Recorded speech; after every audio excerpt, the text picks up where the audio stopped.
아멘, 아멘. 오늘 말씀을 가지고 스스로 판단하라 하는 제목으로 말씀의 은혜를 나누기 원합니다. 우리 계속해서 고린도서 말씀으로 은혜를 나누고 있습니다. 지난 시간에 이 고린도서 10장에서 우리가 어떠한 연단과 시험이 있다 할지라도 하나님이 우리를 아신다. 네, 아신다. 그래서 우리가 감당할 시험만 허락하신다. 그리고 만약 우리가 감당하지 못할 시험이 있으면 어떻게 한다고요? 피할 길을 주신다. 여러분, 그 말씀으로 하나님께서 그 고린도 교회를 향한 하나님의 선하신 뜻대로 인도하시고 이끄신다는 말씀을 나눴습니다. 그리고 그 속에서 홍해 바다를 건너 출애굽한 그 이스라엘 백성들이 광야에서 멸망했던 것을 두고 그들의 우상 숭배로 인한 그 멸망을 닮아선 안 된다는 것을 경고하시는 것을 보게 됩니다. 그리고 한 가지 더, 그리고 그렇게 홍해를 건너서 멸망한 그 이스라엘 백성들을 고린도 교회를 위한 본보기로 주신 것처럼 우리가 우리의 다음 세대의 바른 본보기로 살아야 된다는 것을 말씀을 나눴습니다. 오늘 그 말씀에 이어서 우리가 하나님이 주신 지혜와 은혜로 살아감에 있어서 하나님의 뜻을 찾고 스스로 판단해야 된다는 것을 강조하는 것을 보게 됩니다. 우리 15절 말씀 다시 읽어볼까요? 같이 읽겠습니다. 시작. 나는 지혜 있는 자들에게 말함과 같이 하노니 너희는 내가 이르는 말을 스스로 판단하라. 아멘. 지금 사도 바울은요, 고린도 교회가 그저 믿음이 없고 어리석은 자로 취급하지 않습니다. 그렇지 않아요. 적어도 그들의 삶은, 그렇게 살아가는 삶에 있어서 스스로 판단하고 하나님의 뜻을 찾을 지혜가 있다. 그것을 전제로 하고 있습니다. 여기서 중요한 건 스스로예요. 스스로 판단하라. 즉 하나님께서 너희를 시험하시고 연단하시는 그 모든 과정에 있어서 너희가 신앙의 자립을 이루어야 된다는 것을 강조하고 있는 거죠. 구약의 전통에 따르면 추수할 때 지켜야 될 두 가지 규칙이 있습니다. 바로 밭의 모퉁이까지 전부가 다 추수하지 말라는 말씀을 하고 있어요. 우리 일기 말씀인데 같이 읽어볼까요? 같이 읽겠습니다. 시작. 너희 땅에 곡물을 벨 때에 밭 모퉁이까지 다 베지 말며 떨어진 것을 줍지 말고 그것을 가난한 자와 거류민을 위하여 남겨두라. 나는 너희의 하나님 여호와이니라. 아멘. 하나님께서 모세를 통해서 그 말씀을 이스라엘 백성들에게 전하십니다. 여러분, 추수할 때 이 원칙 두 가지가 원칙이 있어요. 이런데 거두지 말라는 거예요. 이 의미가 뭘까요? 이 말씀 두 가지 방향으로 가르치고 있어요. 첫 번째는 그 곡식을 거두는 자에게 하시는 말씀이고, 또 하나는 그 거류민들, 즉 가난한 자와 거류민, 즉 그 땅에 떠도는 나그네에게 불리는, 나그네라 불리는 그런 경제적으로 어려운 자들에게 향하신 말씀이에요. 첫 번째로 그 땅에 있는 걸 다 거두는 땅의 주인에게 하신 말씀인데, 그 말씀에 뭐라고 하냐면 다 거두지 말라는 거예요. 너희가 받은 은혜를 나눠주라는 거예요. 사실 하나님의 뜻이 가난한 자에게, 정말 힘든 자들에게 곡식을 나눠주라는 말씀으로 이해한다면, 이 추수하는 자에게 너희가 그걸 다 거둬가지고 그 거둔 것의 일부분을 나눠주라 라고 말씀하시면 되잖아요. 그럼 될 것 같거든요. 근데 하나님은 그렇게 말씀하지 않으세요. 거기 있는 걸 그냥 두래요. 모퉁이까지 다 거두지 말해. 여러분, 만약 거기 있는 모두를 싹 다 거둬가지고 가난한 자에게 나눠준다 라고 하면 그런 행동이 빠지게 되는 함정이 있어요. 뭔지 아세요? 뭘까요? 하나님께서 그 특정의 일부분을 나눠주라 라고 딱 거둔 다음에 나눠주라 라고 하시면 그 선행과 나눔은 처음은 나타날 수 있겠죠. 근데 점점 인간의 특성상 어떻게 변할까요? 어떤 행동으로 이어질까요? 자기 눈에 줄만한 사람들에게 주겠죠. 자기가 고르게 돼요. 이 사람은 뭐 적당하니까 괜찮겠고 저 사람은 더 도와줘야지. 처음에 그게 판단이 맞을 수 있겠지만 자기가 판단해서 더 줄 사람 주고 안 줄 사람 안 주는 거예요. 무슨 말이에요? 점차 시간이 지나면 하나님이 가난한 자에게 주는 게 아니라 누가 주는 거야? 자기가 주는 거야. 거기 있는 걸 다 거둔 다음에 일정한 부분을 나눠주라라고 해버리면 하나님이 그 가난한 자들에게 주는 게 아니라 자기가 주게 돼버리죠. 여러분, 그게 교만의 모습으로 이어지게 되는 겁니다. 실제적으로 그 밭의 일부분을 남겨둔다는 것은요, 버리는 거잖아요. 아깝잖아. 어리석어 보여요. 그러나 하나님께서는 그걸 남겨두래요. 그렇게 남겨두노 인하여 하나님께서 그 가난한 자들이 그것을 거두게 되는, 자기가 마치 적선하는 행동으로 그 자신의 나눔과 헌신을 타락하지 않도록 하나님께서 경계하는 그런 말씀인 거죠. 근데 오늘 말씀 전하고 싶은 게 두 번째 방향이에요. 바로 뭐냐? 가난한 자들과 나그네, 즉 고아와 과부, 그리고 경제적으로 어려운 자들에게, 그들에게 직접 그곳에 가서 거두라고 말씀하세요. 하나님께서 추수한 곳에 그렇게 밭을 남겨두고 거두라고 하신 이유는 한 가지입니다. 바로 그렇게 가난한 자들과 그렇게 경제적으로 어려운 자들, 그들이 먹을 것이 없고 땅이 없고 곡식을 거둘 수가 없기 때문에 자기들은 정말 남들에게 도움을 받아야 되지만 자기 힘으로, 자기의 노력으로 그것을 거두어 드리라는 거예요. 여러분, 그렇게 거두면 어떻게 돼요? 자기가 또 타작을 해야 돼요. 그렇게 타작을 해야지 음식을 먹을 수 있는 겁니다. 즉, 가만히 앉아서 적선만 바라고 있는 모습이 아니라 스스로 너희가 몸을 움직여서 행동하고 노력하여 음식을 먹으라는 거예요. 여러분, 이게 진짜 중요해요. 여러분들 아시는 것처럼 도움을 받는 자들이 빠지는 또한 함정이 있어요. 뭔지 아세요? 다른 사람의 도움이 당연하게 느껴져. 당연히 다른 사람 도와줘야지. 그 사람이 나 더 도와줘야지. 왜? 뭐라고? 그러니까 가난하고 힘든 자들이 빠지는 함정이 뭔지 아세요? 남들이 자기를 돕는 게 당연해. 마치 자기가 무슨 빚을 받는 것처럼, 빚을 돌려받는 것처럼, 자신이 그렇게 도움을 받는 것이 마땅한 것처럼 그런 어리석은 모습을 가질 때가 있어요. 하나님 역시 그것이 잘못된다는 거예요. 그건 역시 잘못된다는 거예요. 그러게 하나님은 그렇게 가난한 자들, 너희가 비록 땅이 없어서 농사를 못 짓는다 할지라도, 경제적 어려움을 빠진다 할지라도, 너희가 그저 남의 도움을 받는 것에 급급한, 적선을 받기에 급급한 모습이 아니라 너희가 직접 밭에 가서 추수를 하고 타작을 해서 먹으라는 거예요. 무슨 말이에요? 너희 스스로 자립하기 위하여 노력하라는 거예요. 자립을 이루라는 거예요. 성도님 아시는 것처럼 동물의 세계에도 교육이 있습니다. 교육을 해요.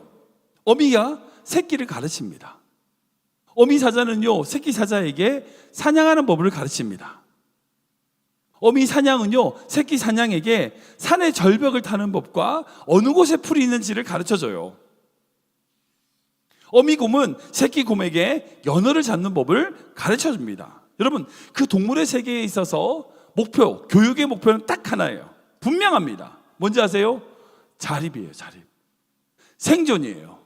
자기 스스로 혼자 살아갈 수 있도록 해주는 거예요. 스스로 먹이를 구할 수 있고, 스스로 몸을 피하고, 스스로 자기 힘으로 생존할 수 있도록 가르칩니다. 그런 관점에서 인간의 교육 또한 마찬가지예요. 분명한 자립이 인간의 교육의 목표예요. 경제적인 자립, 정서적인 자립, 그리고 신앙의 자립, 우리가 가르쳐야 될, 우리가 우리 다음 세대에게 가르쳐야 될 중요한 핵심 바로 자립이에요. 자립, 생존의 자립이에요. 근데 아시는 것처럼 우리 한국 어머니들이 가지는 특징 중에 잘못된 것 중에 한 가지가 뭐냐면 이 자립을 방해해. 자립을 방해해요. 아이 스스로 판단할 때, 야, 네가 뭘 알아? 엄마 시킨 대로 해. 여러분, 그게 진짜 잘못된 거예요. 아이 스스로 생각하고 판단해서 자기가 스스로 결정하게 만들어야 돼요. 제가 한 10년 전에 들은 이야기인데, 요즘은 그런 일이 없겠지만 어쨌든 옛날에 그때 그런 뭔 일이 있었냐면, 원래 신문 기자들이 대학 졸업하고 나면 신문 기자 인턴으로 들어가게 되면 처음에 하는 게 뭔지 아세요? 뺑뺑이를 돌아요. 무슨 경찰서를 계속 돌아다니면서 뉴스를 찾고, 특히 사회부 기자 같은 경우는 막 경찰서를 돌아다니면서 어떤 사회에 어떤 일이 있었는지 뉴스를 찾는 그런 일이 이제 신문 기자 처음 되면 하는 일이라고 하더라고요. 저는 안 해봐서 모르지만 어쨌든 그렇다고 하더라고요. 그러면 엄청 고생하잖아요. 뉴스 찾으려고 경찰서 다니고 막 쫓아다니고. 근데 하루는 어떤 어머니가 경찰에게 찾아와서 뉴스 좀 달라고.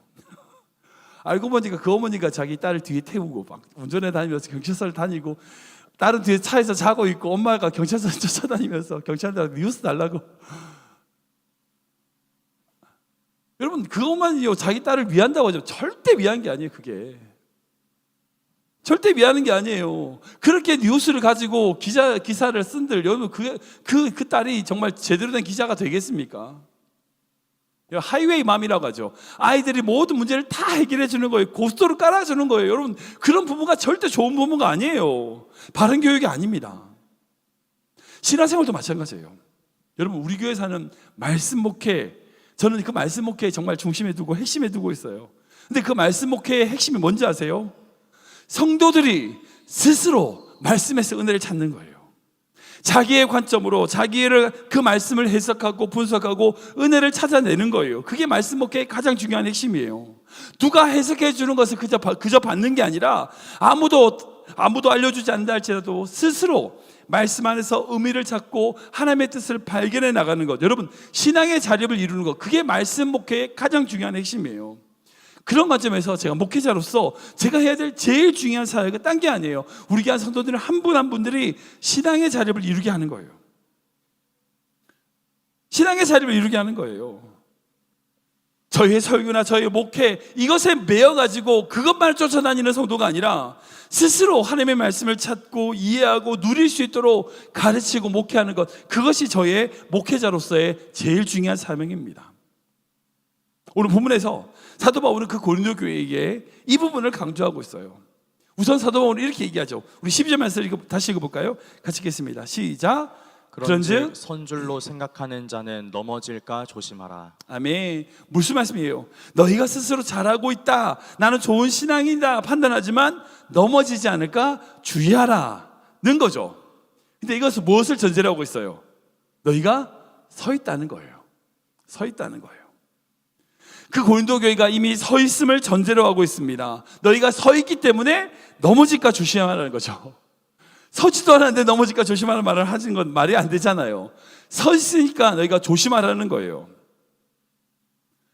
바울은요, 분명히 그 고린도 교회가 자신의 신앙을 스스로 판단하고 결정한 만큼 성숙되어 있음을 전제로 알고 있습니다. 그리고 그 지혜가 그들에게 있음을 알고 있기에 스스로 판단하고 조심하라는 거예요. 근데 그 핵심이 뭐예요? 바로 우상숭배예요. 14절 말씀 볼까요? 같이 읽겠습니다. 시작. 그런즉 내 사랑하는 자들아 우상 숭배하는 일을 피하라. 아멘. 사도 바울은 고린도전서 9장에서 우상의 제물을 먹는 것에 대한 분명한 가르침을 가르쳤습니다. 기억나시죠?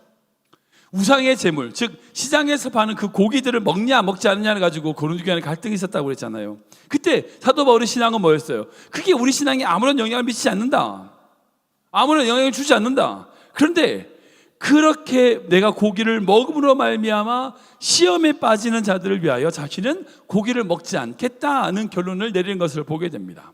그러니까 여기서 말하는 우상 숭배는 우상의 제물의 고기를 먹느냐 먹지 않느냐 문제가 아니에요. 여기서 말하는 우상 숭배는요, 다른 것이 아니라 자기의 유익과 자기의 필요를 따라서 하나님이 아닌 다른 것들을 의지하고 교제하는 그 행동들을 의미합니다. 즉 바울은 고린도 교회의 모든 것이 자신의 뜻, 자신의 유익이 아닌 하나님의 영광을 위하여 자기 스스로 판단하고 결정할 만큼 신앙의 자립을 이루어야 된다는 거예요. 다음 주도 나누겠지만, 그럼 그 우상 숭배, 그 자립에 되는 목표가 뭐냐?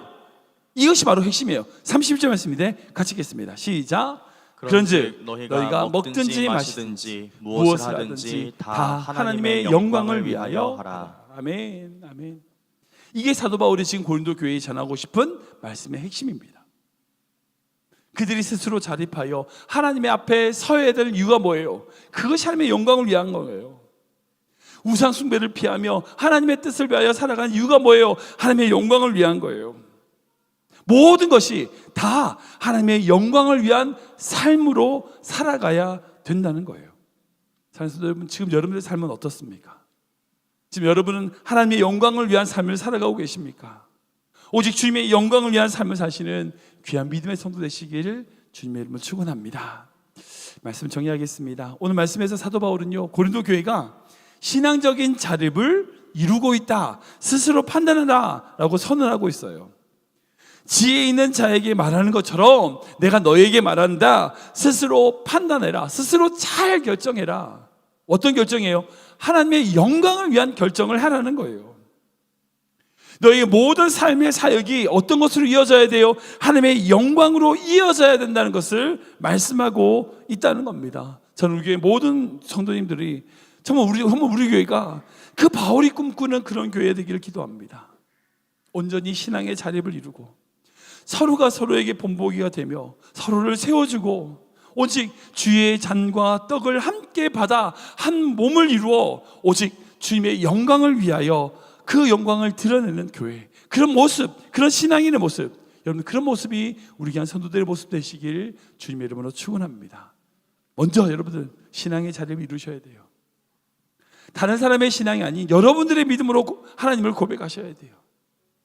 다른 사람의 도움이 아닌 비록 내가 땅이 없어서 내가 곡식을 못 거둬서 그러다 할지라도 여러분 직접 나가서 그 밭에 있는 작은 것이라도 거둬야 돼요. 그 신앙의 자립을 이루며 말미암아 하나님의 영광을 위해 살아가는 우리 귀한 성도 되시기를 주님으로 축원합니다.